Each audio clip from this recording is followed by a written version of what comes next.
Hindi na raw kailangan ng make-up classes kasunod ng suspensyon ng face-to-face classes dahil sa napakainit na panahon. Possible magkaroon ng mga make-up classes? Hindi na, dahil ang sinuspend lang naman natin ay yung in-person classes. Pero yung pag-aaral nila tumutuloy yon sa alternative delivery modes tulad ng online o modular. Dati na sinabi ng Department of Education na school heads ang magpapasya kung magsususpinde ng in-person classes sa kani-kanilang eskwelahan.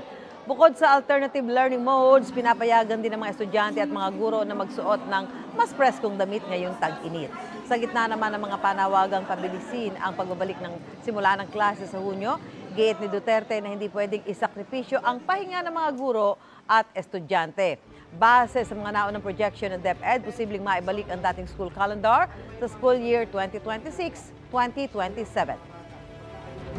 Mga kapuso, para una ka sa mga balita, mag-subscribe sa GMA Integrated News sa YouTube. Sa mga kapuso abroad, subaybayan niyo po kami sa GMA Pinoy TV at sa www.gmanews.tv.